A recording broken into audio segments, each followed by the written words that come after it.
आज सुनिए मुंशी प्रेमचंद जी की लिखी कहानी कोई दुख ना हो तो बकरी खरीद लो। उन दिनों दूध की तकलीफ थी। कई डेयरी फर्मों की आजमाइश की, आहारों का इम्तिहान लिया, कोई नतीजा नहीं। 2-4 दिन तो दूध अच्छा मिलता, फिर मिलावट शुरू हो जाती। कभी शिकायत होती, दूध फट गया। कभी उसमें से नागवार बू आने लगी। कभी मक्खन के रेजे निकलते। आखिर एक दिन एक दोस्त से कहा, भाई आओ साझे में एक गाय ले लें। तुम्हें भी दूध का आराम होगा, मुझे भी। लागत आधी आधी, खर्च आधा आधा, दूध भी आधा आधा। दोस्त साहब राजी हो गए। मेरे घर में जगह न थी और गोबर वगैरह से मुझे नफरत है। उनके मकान में काफी जगह थी, इसीलिए प्रस्ताव हुआ कि गाय उन्हीं के घर रहे। इसके बदले में उन्हें गोबर पर एक छत्र अधिकार रहे। वह उसे पूरी आज़ादी से पाथें, उपले बनाएं, घर लीपें, पड़ोसियों को दें या उसे किसी आयुर्वेदिक उपयोग में लाएं। इकरार करने वाले को इसमें किसी प्रकार की आपत्ति या प्रतिवाद न होगा। और इकरार करने वाला सही होशो हवास में इकरार करता है कि वह गोबर पर कभी अपना अधिकार जमाने की कोशिश न करेगा, न किसी का इस्तेमाल करने के लिए आमादा करेगा। दूध आने लगा। रोज रोज की झंझट से मुक्ति मिली। एक हफ्ते तक किसी तरह की शिकायत न पैदा हुई। गरम गरम दूध पीता था और खुश होकर गाता था, रब का शुक्र अदा कर भाई, जिसने हमारी गाय बनाई। ताज़ा दूध पिलाया उसने, लुत्फ़े हयात चखाया उसने। दूध में भीगी रोटी मेरी, उसके करम ने बख्शी सेरी। खुदा की रहमत की है मूरत, कैसी भोली भाली सूरत। मगर धीरे धीरे यहां भी पुरानी शिकायतें पैदा होने लगीं। यहां तक नौबत पहुंची कि दूध सिर्फ नाम का दूध रह गया। कितना ही उबालो, न कहीं मलाई का पता, न मिठास। पहले तो शिकायत कर लिया करता था, इससे दिल का बुखार निकल जाता था। शिकायत से सुधार न होता तो दूध बंद कर देता था। अब तो शिकायत का भी मौका न था, बंद कर देने का जिक्र ही क्या। भिखारी का गुस्सा अपनी जान पर, पियो या नाले में डाल दो। 8 आने रोज का नुस्खा किस्मत में लिखा हुआ। बच्चा दूध को मुंह न लगाता, पीना तो दूर रहा। आधो आध शक्कर डालकर कुछ दिनों दूध पिलाया तो फोड़े निकलने शुरू हुए और मेरे घर में रोज बम चकमची रहती थी। बीवी नौकर से फरमाती, दूध ले जाकर उन्हीं के सर पटका। मैं नौकर को मना करता। वो कहती, अच्छे दोस्त हैं तुम्हारे, उसे शर्म भी नहीं आती। क्या इतना अहमक है कि इतना भी नहीं समझता कि ये लोग दूध देखकर क्या कहेंगे। गाय को अपने घर मंगवा लो, भला से बदबू आएगी, मच्छर होंगे, दूध तो अच्छा मिलेगा। रुपए खर्चे हैं तो उसका मजा तो मिलेगा। चड्ढा साहब मेरे पुराने मेहरबान हैं, खासी बेतकल्लुफी है उनसे। यह हरकत उनकी जानकारी में होती हो, यह बात किसी तरह गले के नीचे नहीं उतरती। या तो उनकी बीवी की शरारत है या नौकर की, लेकिन जिक्र कैसे करूं। और फिर उनकी बीवी से भी तो राह रस्म है। कई बार मेरे घर आ चुकी हैं। मेरी बीवी जी भी उनके यहाँ कई बार मेहमान बनकर जा चुकी हैं। क्या वह यकायक कितनी बेवकूफ़ हो जाएंगी, सरीहन आंखों में धूल झोंकेंगी। और फिर चाहे किसी की शरारत हो, मेरे लिए यह गैर मुमकिन था कि उनसे दूध की खराबी की शिकायत करता। खैर, खैरियत यह हुई कि तीसरे महीने चड्ढा का तबादला हो गया। मैं अकेले गाय न रख सकता था। साझा टूट गया। गाय आधे दामों में बेच दी गई। मैंने उस दिन इत्मीनान की सांस ली। आखिर यह सलाह हुई कि एक बकरी रख ली जाए। वो बीच आंगन के कोने में पड़ी रह सकती है। उसे दुहने के लिए न ग्वाले की जरूरत, न उसका गोबर उठाने, नांद धोने, चारा भूसा डालने के लिए किसी अहिरन की जरूरत। बकरी तो मेरा नौकर भी आसानी से दुह लेगा। थोड़ी सी चोकर डाल दी, चलिए किस्सा तमाम हुआ। फिर बकरी का दूध फायदेमंद भी ज्यादा है, बच्चों के लिए खास तौर पर। जल्दी हजम होता है, न गर्मी करे न सर्दी, स्वास्थ्यवर्धक है। संयोग से मेरे यहाँ जो पंडित जी मेरे मसौदे नकल करने आया करते थे, इन मामलों में काफी तजुर्बेकार थे। उनसे जिक्र आया तो उन्होंने एक बकरी की ऐसी स्तुति गाई, उसका ऐसा कसीदा पढ़ा कि मैं बिन देखे ही उसका प्रेमी हो गया। पछाई नस्ल की बकरी है, ऊंचे कद की, बड़े बड़े थन जो जमीन से लगते चलते हैं, बेहद कमखोर लेकिन बेहद दुधार। एक वक्त में 2-2.5 सेर दूध ले लीजिए। अभी पहली बार ही ब्याई है, 25 रुपए में आ जाएगी। मुझे दाम कुछ ज्यादा मालूम हुए, लेकिन पंडित जी पर मुझे एतबार था। फरमाइश कर दी गई और तीसरे दिन बकरी आ पहुंची। मैं देखकर उछल पड़ा। जो जो गुण बताए गए थे उनसे कुछ ज्यादा ही निकले। एक छोटी सी मिट्टी की नांद मंगवाई गई, चोकर का भी इंतजाम हो गया। शाम को मेरे नौकर ने दूध निकाला तो सचमुच 2.5 सेर। मेरी छोटी पतीली लबालब भर गई थी। अब मूसलो ढोल बजाएंगे। यह मसला इतने दिनों के बाद जाकर कहीं जाकर हल हुआ। पहले ही यह बात सूझती तो क्यों इतनी परेशानी होती। पंडित जी का बहुत बहुत शुक्रिया अदा किया। मुझे सवेरे तड़के और शाम को उसकी सींग पकड़ने पड़ते थे, तब आदमी धो पाता था। लेकिन यह तकलीफ इस दूध के मुकाबले में कुछ न थी। बकरी क्या है, कामधेनु है। बीवी ने सोचा इसे कहीं नजर न लग जाए, इसीलिए उसके थन के लिए गिलाफ तैयार हुआ। उसकी गर्दन में नीले चीनी के दानों का एक माला पहनाया गया। घर में जो कुछ जूठा बचता, देवी जी खुद जाकर उसे खिला आती थीं। लेकिन एक ही हफ्ते में दूध की मात्रा कम होने लगी। जरूर नजर लग गई। बात क्या है? पंडित जी से हाल कहा तो उन्होंने कहा, साहब, देहात की बकरी है, जमींदार की। बेदरेग अनाज खाती थी और सारे दिन बाग में घूम चरा करती थी। यहां बंधे बंधे दूध कम हो जाए तो ताज्जुब नहीं, इसे जरा टहला दिया कीजिए। लेकिन शहर में बकरी को टहलाए कौन और कहां? इसीलिए यह तय हुआ कि बाहर कहीं मकान लिया जाए। वहां बस्ती से जरा निकलकर खेत और बाग है। कहार घंटे 2 घंटे टहला लाया करेगा। झटपट मकान बदला। गौ की मुझे दफ्तर आने जाने में 3 मील का फासला तय करना पड़ता था। लेकिन अच्छा दूध मिले तो मैं इसका दुगना फासला तय करने को तैयार था। यहां मकान खूब खुला हुआ था। मकान के सामने सहन था। जरा और बढ़कर आम और महुए का बाग। बाग से निकलिए तो काछियों के खेत थे, किसी में आलू, किसी में गोभी। एक काछी से तय कर लिया कि रोजाना बकरी के लिए कुछ हरियाली जाया करे। मगर इतनी कोशिश करने के बाद भी दूध की मात्रा में कुछ खास बढ़त नहीं हुई। 2.5 सेर की जगह मुश्किल से सेर भर दूध निकलता था। लेकिन यह तस्कीन थी कि दूध खालिस है। यही क्या काम है। मैं यह कभी नहीं मानता कि खिदमतगारी के मुकाबले में बकरी चराना ज्यादा जलील काम है। हमारे देवताओं और नबियों का बहुत सम्मानित वर्ग गल्ले चराया करता था। कृष्ण जी गायें चराते थे। कौन कह सकता है कि उस गल्ले में बकरियां न रही होंगी। हजरत ईसा और हजरत मोहम्मद दोनों ही भेड़े चढ़ाते थे। लेकिन आदमी रूढ़ियों का दास है।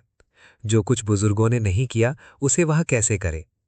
नए रास्ते पर चलने के लिए जिस संकल्प और दृढ़ आस्था की जरूरत है, वो हर एक में तो नहीं होती। धोबी आपके गंदे कपड़े धो लेगा, लेकिन आपके दरवाजे पर झाड़ू लगाने में अपनी हतक समझता है। जरायम पेशा कौमों के लोग बाजार से कोई चीज कीमत देकर खरीदना अपनी शान के खिलाफ समझते हैं। मेरे खिदमतगार को बकरी लेकर बाग में जाना बुरा मालूम होता था। घर से तो ले जाए, लेकिन बाग में उसे छोड़कर खुद किसी पेड़ के नीचे सो जाता। बकरी पत्तियां चर लेती थी। मगर एक दिन उसके जी में आया कि जरा बाग से निकलकर खेतों की सैर करें। यूं वो बहुत ही सभ्य और सुसंस्कृत बकरी थी। उसके चेहरे से गंभीरता झलकती थी। लेकिन बाग और खेत में घुस नहीं सकती, आजादी नहीं है, इसे वह शायद ना समझ सकी। एक रोज किसी खेत में घुस गई और गोभी की कई क्यारियां साफ कर गई। काछी ने देखा तो उसके कान पकड़ लिए और मेरे पास लाकर बोला, बाबूजी, इस तरह आपकी बकरी हमारे खेत चरेगी तो हम तो तबाह हो जाएंगे। आपको बकरी रखने का शौक है तो इसे बांध कर रखिए। आज तो हमने आपका लिहाज किया, लेकिन फिर हमारे खेत में गई तो हम या तो उसकी टांग तोड़ देंगे या कानी हौज भेज देंगे। अभी वह अपना भाषण खत्म न कर पाया था कि उसकी बीवी आ पहुंची और उसने इसी विचार को और भी जोरदार शब्दों में अदा किया। हाँ हाँ करती रही, मगर रांड खेत में घुस गई और सारा खेत चौपट कर दिया। इसके पेट में भवनी बैठे। यहाँ कोई तुम्हारा दबेल नहीं है, हाकिम होंगे अपने घर के होंगे। बकरी रखना है तो बांध कर रखो, नहीं गला ऐंठ दूंगी। मैं भीगी बिल्ली बना हुआ खड़ा था। जितनी फटकार आज सहली पड़ी उतनी जिंदगी में कभी नहीं सही। और जिस धीरज से आज काम लिया, अगर उसे दूसरे मौकों पर लिया होता तो आज आदमी होता। कोई जवाब नहीं सूझता था। बस यही जी चाहता था कि बकरी का गला घोंट दूं और खिदमतगार को 150 हंटर जमाऊं। मेरी खामोशी से वह औरत भी शेर होती जाती थी। आज मुझे मालूम हुआ कि किन्हीं किन्हीं मौकों पर खामोशी नुकसानदेह साबित होती है। खैर, मेरी बीवी ने घर में यह गुलगपाड़ा सुना तो दरवाजे पर आ गई। तो हेकड़ी से बोली, तू कानी हौज पहुंचा दे और क्या करेगी, नाहक टर्र टर्र कर रही है घंटे भर से। जानवर ही है, एक दिन खुल गई तो क्या उसकी जान लेगी। खबरदार जो एक बात भी मुंह से निकाली। क्यों नहीं खेत के चारों ओर झाड़ लगा देती, कांटों से रूंध दे। अपनी गति तो मानती नहीं, ऊपर से लड़ने आई है। अभी पुलिस में इत्तला कर दे तो बंधे बंधे फिरो। बात कहने की इस शासनपूर्ण शैली ने उन दोनों को ठंडा कर दिया। लेकिन उनके जाने के बाद मैंने देवी जी की खूब खबर ली।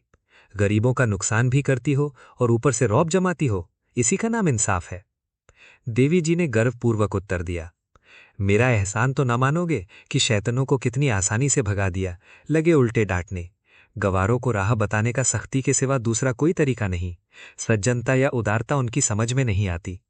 उसे ये लोग कमजोरी समझते हैं, और कमजोर को कौन नहीं दबाना चाहता। खिदमतगार से जवाब तलब किया तो उसने साफ कह दिया, साहब बकरी चराना मेरा काम नहीं है। मैंने कहा, तुमसे बकरी चराने को कौन कहता है? जरा उसे देखते रहो करो कि किसी खेत में न जाए, इतना भी तुमसे नहीं हो सकता। मैं बकरी नहीं चरा सकता साहब, कोई दूसरा आदमी रख लीजिए। आखिर मैंने खुद शाम को उसे बाग में चरा लाने का फैसला किया। इतने जरा से काम के लिए एक नया आदमी रखना मेरी हैसियत से बाहर था, और अपने इस नौकर को जवाब भी नहीं देना चाहता था, जिसने कई साल तक वफादारी से मेरी सेवा की थी और ईमानदार था।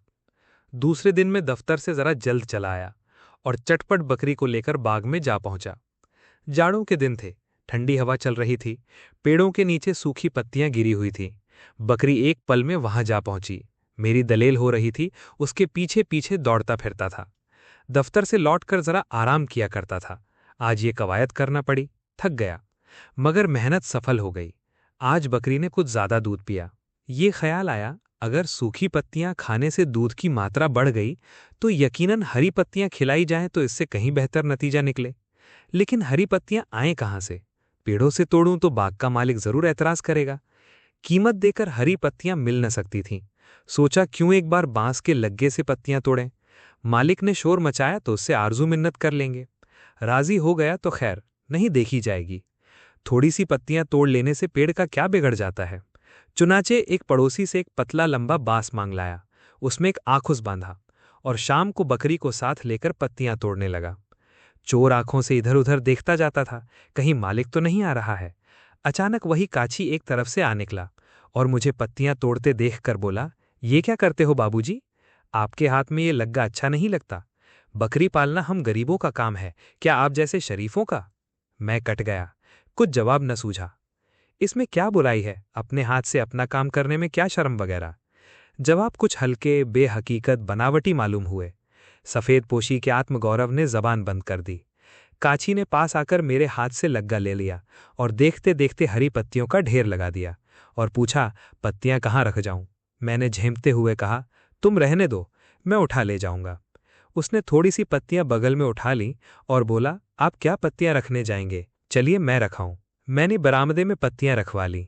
उसी पेड़ के नीचे उसकी चौगुनी पत्तियां पड़ी हुई थीं। काची ने उनका एक गट्ठा बनाया और सर पर लाद कर चला गया। अब मुझे मालूम हुआ ये देहाती कितने चालाक होते हैं, कोई बात मतलब से खाली नहीं। मगर दूसरे दिन बकरी को बाग में ले जाना मेरे लिए कठिन हो गया। काची फिर देखेगा और न जाने क्या क्या फिक्रे चुस्त करे। उसकी नज़रों में गिर जाना मुंह से कालिख लगाने से कम शर्मनाक न था। हमारे सम्मान और प्रतिष्ठा की जो कसौटी लोगों ने बना रखी है, हमको उसका आदर करना पड़ेगा। नक्कू बनकर रहे तो क्या रहे। लेकिन बकरी इतनी आसानी से अपनी निर्द्वंद आज़ाद चहलकदमी से हाथ न खींचना चाहती थी, जिसे उसने अपने साधारण दिनचर्या समझना शुरू कर दिया था। शाम होते ही उसने इतने जोर शोर से प्रतिवाद का स्वर उठाया कि घर में बैठना मुश्किल हो गया। गिटकिरीदार मैं का निरंतर स्वर आ आकर कान के पर्दों को क्षत विक्षत करने लगा। कहाँ भाग जाऊं? बीवी ने उसे गालियां देना शुरू की। मैंने गुस्से में आकर कई डंडे रसीदे किए, मगर उसे सत्याग्रह स्थगित न करना था, न किया। बड़े संकट में जान थी। आखिर मजबूर हो गया। अपने किए का क्या इलाज? 8 बजे रात, जाड़ों के दिन, घर से बाहर मुंह निकालना मुश्किल, और मैं बकरी को बाग में टहला रहा था और अपनी किस्मत को कोस रहा था। अंधेरे में पांव रखते मेरी रूह कांपती है। एक बार मेरे सामने से एक सांप निकल गया था। अगर उसके ऊपर पैर पड़ जाता तो जरूर काट लेता। तब से मैं अंधेरे में कभी न निकलता था, मगर आज इस बकरी के कारण मुझे इस खतरे का भी सामना करना पड़ा। जरा भी हवा चलती और पत्ते खड़कते तो मेरी आंखें ठिठुर जाती और पिंडलियां कांपने लगतीं। शायद उस जन्म में मैं बकरी रहा हूंगा और ये बकरी मेरी मालकिन रही होगी। उसी का प्रायश्चित इस जिंदगी में भोग रहा था। बुरा हो उस पंडित का जिसने ये बला मेरे सिर मढ़ी। गिरस्ती भी जंजाल है। बच्चा ना होता तो क्यों इस मूजी जानवर की इतनी खुशामद करनी पड़ती। और ये बच्चा बड़ा हो जाएगा तो बात ना सुनेगा, कहेगा आपने मेरे लिए क्या किया है, कौन सी जायदाद छोड़ी है। ये सजा भुगत कर 9 बजे रात को लौटा। अगर रात को बकरी मर जाती तो मुझे जरा भी दुख ना होता। दूसरे दिन सुबह से ही मुझे ये फिक्र सवार हुई कि किसी तरह रात की बेगार से छुट्टी मिले। आज दफ्तर में छुट्टी थी। मैंने एक लंबी रस्सी मंगवाई और शाम को बकरी के गले में रस्सी डाल एक पेड़ की जड़ से बांधकर सो गया। अब चरे जितना चाहे, अब चिराग जलते जलते खोल लाऊंगा। छुट्टी ही थी, शाम को सिनेमा देखने की ठहरी। एक अच्छा सा खेल आया हुआ था। नौकर को भी साथ लिया, वरना बच्चे को कौन संभालता। जब 9 बजे रात को घर लौटे और मैं लालटेन लेकर बकरी लेने गया तो क्या देखता हूं कि उसने रस्सी को 2-3 पेड़ों से लपेटकर ऐसा उलझा डाला है कि सुलझना मुश्किल है। इतनी रस्सी भी न बची थी कि वो एक कदम भी चल सकती। लाहौल बेकलावा कुवत। जी में आया कि कमवक्त को यहीं छोड़ दूं, मरती है तो मर जाए। अब इतनी रात को लालटेन की रोशनी में रस्सी सुलझाने बैठे, लेकिन दिल न माना। पहले उसकी गर्दन से रस्सी खोली, फिर उसकी पेंच दर पेंच ऐठन छुड़ाई। 1 घंटा लग गया। मारे सर्दी के हाथ ठिठुरे जाते थे और जी जल रहा था वो अलग। ये तरकीब और भी तकलीफदेह साबित हुई। अब क्या करूं, अक्ल काम न करती थी। दूध का ख्याल न होता तो किसी को मुफ्त दे देता। शाम होते ही चुड़ैल अपनी चीख पुकार शुरू कर देगी और घर में रहना मुश्किल हो जाएगा। और आवाज़ भी कितनी कर्कश और मनहूस होती है। शास्त्रों में लिखा भी है, जितनी दूर उसकी आवाज़ जाती है उतनी दूर देवता नहीं आते। स्वर्ग की बसने वाली हस्तियां जो अप्सराओं के गाने सुनने की आदी हैं, उसकी कर्कश आवाज़ से नफरत करें तो क्या ताज्जुब। मुझ पर उसकी कर्णकटु पुकारों का ऐसा आतंक सवार था कि दूसरे दिन दफ्तर से आते ही मैं घर से निकल भागा। लेकिन 1 मील निकल जाने पर भी ऐसा लग रहा था कि उसकी आवाज़ मेरा पीछा किए चली आ रही है। अपने इस चिड़चिड़ेपन पर शर्म भी आ रही थी। जिसे एक बकरी रखने की भी सामर्थ्य न हो, वो इतना नाजुक दिमाग क्यों बने। और फिर तुम सारी रात तो घर से बाहर रहोगे नहीं, 8 बजे पहुंचोगे तो क्या वो गीत तुम्हारा स्वागत न करेगा। सहसा एक नीची शाखाओं वाला पेड़ देखकर मुझे बरबस उस पर चढ़ने की इच्छा हुई। सपाट तनों पर चढ़ना मुश्किल होता है, यहाँ तो 6-7 फुट की ऊंचाई पर शाखें फूट गई थीं। हरी हरी पत्तियों से पेड़ लदा खड़ा था, और पेड़ भी था गूलर का, जिसकी पत्तियों से बकरियों को खास प्रेम है। मैं इस 30 साल से किसी रुख पर नहीं चढ़ा। वो आदत जाती रही, इसलिए आसान चढ़ाई के बावजूद मेरे पांव कांप रहे थे। पर मैंने हिम्मत न हारी और पत्तियां तोड़ तोड़ नीचे गिराने लगा। यहाँ अकेले में कौन मुझे देखता है कि पत्तियां तोड़ रहा हूं। अभी अंधेरा हुआ जाता है। पत्तियों का एक गट्ठा बगल में दबाऊंगा और घर जा पहुंचूंगा। अगर इतने पर भी बकरी ने कुछ ची चपड़ की तो उसकी शामत ही आ जाएगी। मैं अभी ऊपर ही था कि बकरियों और भेड़ों का एक गोल न जाने किधा से आ निकला और पत्तियों पर पिल पड़ा। मैं ऊपर से चीख रहा हूं, मगर कौन सुनता है। चरवाहे का कहीं पता नहीं, कहीं दुबक रहा होगा कि देख लिया जाऊंगा तो गालियां पड़ेंगी। झल्ला कर उतरने लगा। एक एक पल में पत्तियां गायब होती जा रही थीं। उतरकर एक एक की टांग तोड़ूंगा। यकायक पांव फिसला और मैं 10 फुट की ऊंचाई से नीचे आ रहा। कमर में ऐसी चोट आई कि 5 मिनट तक आंखों तले अंधेरा छा गया। खैरियत हुई कि और ऊपर से नहीं गिरा, नहीं तो यहीं शहीद हो जाता। बारे मेरे गिरने के धमाके से बकरियां भागी और थोड़ी सी पत्तियां बच रहीं। जब जरा होश ठिकाने हुए तो मैंने उन पत्तियों को जमा करके गट्ठा बनाया और मजदूरों की तरह उसे कंधे पर रखकर शर्म की तरह छिपाए घर चला। रास्ते में कोई दुर्घटना न हुई। जब मकान कोई 4 फरलांग रह गया और मैंने कदम तेज किए कि कहीं कोई देख न ले, तो वो काछी सामने से आता दिखाई दिया। कुछ न पूछो उस वक्त मेरी क्या हालत हुई। रास्ते के दोनों तरफ खेतों की ऊंची मेड़ें थीं, जिनके ऊपर नाग भनी निकले होंगे और भगवान जाने क्या सितम ढाए। कहीं मुड़ने का रास्ता नहीं, और बदल ली और सिर झुकाकर इस तरह निकलना चाहता था कि कोई मजदूर है। तले की सांस तले थी, ऊपर की ऊपर, जैसे वो काछी कोई खूंखार शोर हो। बार बार ईश्वर को याद कर रहा था कि हे भगवान, तू ही आफत में मारे हुओं का मददगार है। इस मरदूत की जबान बंद कर दे। एक क्षण के लिए इसकी आंखों की रोशनी गायब कर दे। आह, वह यंत्रणा का क्षण जब मैं उसके बराबर 1 गज के फासले से निकला। एक एक कदम तलवार की धार पर पड़ रहा था। शैतानी आवाज आई, कौन है रे, कहाँ से पत्तियां तोड़े लाता है। मुझे मालूम हुआ कि नीचे से जमीन निकल गई है और मैं उसके गहरे पेट में जा पहुंचा हूं। रोएं बर्छियां बने हुए थे, दिमाग में उबाल सा आ रहा था, शरीर को लकवा सा मार गया। जवाब देने का होश न रहा। तेजी से 2-3 कदम आगे बढ़ गया, मगर वो ऐच्छिक क्रिया न थी, प्राण रक्षा की सहज क्रिया थी कि एक जालिम हाथ गट्ठे पर पड़ा और गट्ठा नीचे गिर पड़ा। फिर मुझे याद नहीं क्या हुआ। मुझे जब होश आया तो मैं अपने दरवाजे पर पसीने से तर खड़ा था, गोया मिर्गी के दौरे के बाद उठा हूं। इस बीच मेरी आत्मा पर उपचेतना का आधिपत्य था, और बकरी की वो घृणित आवाज, वह कर्कश आवाज, वो हिम्मत तोड़ने वाली आवाज, वो दुनिया की सारी मुसीबतों का खुलासा, वो दुनिया की सारी लानतों की रूह कानों में चुभी जा रही थी। बीवी ने पूछा, आज कहाँ चले गए थे? इस चुड़ैल को जरा बाग भी न ले गए, जीना मुहाल किए देती है। घर से निकलकर कहाँ चली जाऊं? मैंने इत्मीनान दिलाया, आज चिल्ला लेने दो, कल सबसे पहला ये काम करूंगा कि इसे घर से निकाल बाहर करूंगा, चाहे कसाई को देना पड़े। और लोग न जाने कैसे बकरियां पालते हैं। बकरी पालने के लिए कुत्ते का दिमाग चाहिए। सुबह को बिस्तर से उठकर इसी फिक्र में बैठा था कि क्यों कर इस काली बला से मुक्ति मिले, कि सहसा एक गडरिया बकरियों का एक गल्ला चराता हुआ आ निकला। मैंने उसे पुकारा और उससे अपनी बकरी को चराने की बात कही। गडरिया राजी हो गया, यही उसका काम था। मैंने पूछा, क्या लोगे? 8 आने बकरी मिलते हैं हजूर। मैं 1 रुपया दूंगा, लेकिन बकरी कभी मेरे सामने ना आवे। गडरिया हैरत में रह गया। मरकई है क्या बाबूजी? नहीं नहीं, बहुत सीधी है, बकरी क्या मारेगी, लेकिन मैं उसकी सूरत नहीं देखना चाहता। अभी तो दूध देती है। हाँ, सेर सवा सेर दूध देती है। दूध आपके घर पहुंच जाया करेगा हजूर, तुम्हारी मेहरबानी। जिस वक्त बकरी घर से निकली है, मुझे ऐसा मालूम हुआ कि मेरे घर का पाप निकल जा रहा है। बकरी भी खुश थी, गोया कैद से छूती है। गडरिये ने उसी वक्त दूध निकाला और घर में रखकर बकरी को लिए चला गया। ऐसा बेगराज गाहक उसे जिंदगी में शायद पहली बार ही मिला होगा। 1 हफ्ते तक दूध थोड़ा बहुत आता रहा, फिर उसकी मात्रा कम होने लगी, यहां तक कि 1 महीना खत्म होते होते दूध बिल्कुल बंद हो गया। मालूम हुआ बकरी गाभिन हो गई है। मैंने जरा भी ऐतराज न किया। गडरिये के पास गाय थी, उससे दूध लेने लगा। मेरा नौकर खुद जाकर दुहलाता था। कई महीने गुजर गए। गडरिया महीने में 1 बार आकर अपना रुपया ले जाता था। मैंने कभी उससे बकरी का जिक्र न किया। उसके ख्याल से ही मेरी आत्मा कांपती थी। गडरिये को अगर चेहरे का भाव पढ़ने की कला आती होती तो वो बड़ी आसानी से अपनी सेवा का पुरस्कार दुगना कर सकता था। एक दिन मैं दरवाजे पर बैठा हुआ था कि गडरिया अपनी बकरियों का गल्ला लिए आ निकला। मैं उसका रुपया लाने अंदर गया कि क्या देखता हूं, मेरी बकरी 2 बच्चों के साथ मकान में आ पहुंची। वो पहले सीधी उस जगह गई जहां बंधा करती थी, फिर वहां से आंगन में आई और शायद परिचय दिलाने के लिए मेरी बीवी की तरफ ताकने लगी। उन्होंने दौड़कर एक बच्चे को गोद में ले लिया और कोठरी में जाकर महीनों का जमा चोकर निकाल लाई और ऐसी मोहब्बत से बकरी को खिलाने लगी कि जैसे बहुत दिनों की बिछड़ी हुई सहेली आ गई हो। न वो पुरानी कटुता थी, न वो मनमुटाव। कभी बच्चे को चुमकारती थीं, कभी बकरी को सहलाती थीं, और बकरी डाकगड़ी की रफ्तार से चोकर उड़ा रही थी। तब मुझसे बोली, कितने खूबसूरत बच्चे हैं। हाँ, बहुत खूबसूरत। जी चाहता है एक पाल लूं। अभी तबीयत नहीं भरी। तुम बड़े निर्मोही हो।